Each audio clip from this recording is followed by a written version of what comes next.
உங்கள் எல்லாருக்கும் என்னுடைய வணக்கத்தை தெரிவித்துக் கொள்கிறேன். ஒரு 2-3 வசனங்களை குறித்து நம்ம தியானிப்போம். அதில் உபாகமம் 30ஆம் அதிகாரம் 20 வசனம். உபாகமம் 30:20 என்ன அந்த வசனம் என்ன சொல்லுகிறதுனா, உன் தேவனாகிய கர்த்தரில் அன்பு கூர்ந்து அப்படின்னு சொல்லி அந்த வசனம் ஆரம்பிக்குது.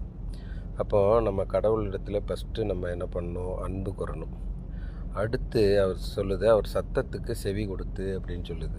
அப்போது நம்ம அவருடைய சத்தத்துக்கு ரெண்டாவது செவி கொடுக்கணும். அவருடைய சத்தத்துக்கு நம்ம செவி கொடுக்கும் பொழுது அப்போ அவர் அவரை பற்றி கொள்ளணும். உன் தேவனாய் கர்த்தரிடத்தில் அன்பு கூறணும், செவி கொடுக்கணும், பற்றி கொள்ளணும். அப்போ அவர் உனக்கு ஜீவனாக இருக்கிறார்னு சொல்கிறார். உனக்கு உயிரே அவர் தான் அப்படின்னு சொல்கிறாரு.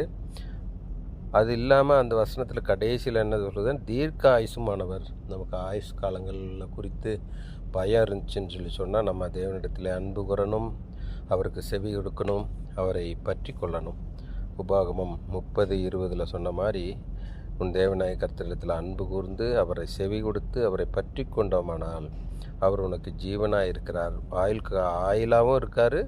தீர்க்க ஆயுசு அப்படின்னு சொன்னால் அதாவது எப்படின்னா ரொம்ப வயது ஜாஸ்தி மட்டும் நம்மளை உயிர் வாழ வைக்கிறார் அப்படின்னு சொல்லி அந்த வசனம் சொல்லுது. ரெண்டாவது வசனம் என்னென்னா 126ஆவது சங்கீதம் 5ஆவது வசனம், கண்ணீரோடே விதைக்கிறவன் கம்பீரத்தோடே அறுப்பான்னு சொல்லிட்டு தாவீது ராஜா சொல்கிறார். இப்போ நம்ம ஒரு வேளை சில நேரங்களில் கண்ணீரின் பாதையில் செல்லலாம். கண்ணீரே வாழ்க்கைன்னு இருக்கலாம். ரொம்ப கஷ்டமாக இருக்கலாம். எதிர்காலத்தை குறித்தான பயமாக இருக்கலாம். அதாவது நமக்கு வேறு பிற ஏதாவது ஒரு விதத்தில் டார்ச்சர்கள் இருக்கலாம்.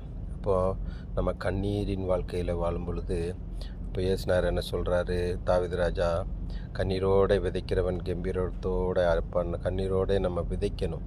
விதைக்காமல் நம்ம கண்ணீரை விட்டுட்டு நம்ம எங்கேயும் போகாமல் வீட்டிலே படுத்திருந்தோம்னு சொன்னால் நமக்கு கஷ்டம்தான் வரணும். நம்ம விதைக்கணும்னு கடவுள் சொல்கிறாரு. தாவீது ராஜா என்ன சொல்கிறாரு, விதைக்கணும், கண்ணீரோடு விதைக்கணும். அப்போ தான் அந்த விதையெல்லாம் பயிராகி வளர்ந்து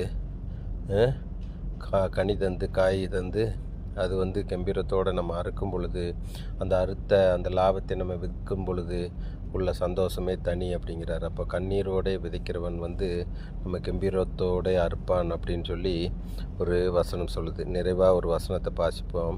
அதே தாவீது ராஜா சொன்ன வசனம் தான். சங்கீதம் 145:18 வசனம், தம்மை நோக்கி கூப்பிட யாவருக்கும் உண்மையாய், தம்மை நோக்கி கூப்பிடுகிற யாவருக்கும் உண்மையாய் அவரை கூப்பிடணும். எப்படி கூப்பிடணும்? உண்மையாய் தம்மை நோக்கி கூப்பிடுகிற யாவருக்கும்.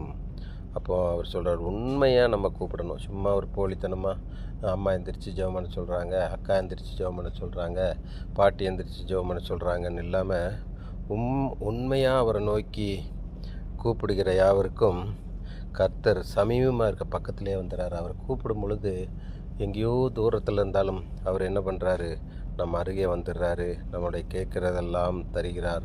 நமக்கு ஆசீர்வாதத்தை உண்மையாக நம்ம அவரை கூப்பிடணும்னு சொல்லி சங்கீதம் 145:18 சொல்லுது. நம்ம உண்மையாக கூப்பிட்டோன்னு சொன்னால் கடவுள் நம்ம பக்கமே இருப்பார். எந்த கவலையும் இல்லை. கடவுள் நம்மளை ஆசீர்வதிப்பார். இந்த வசனத்தை கடவுள் தாமே ஆசீர்வதிப்பாராக. ஆமென்.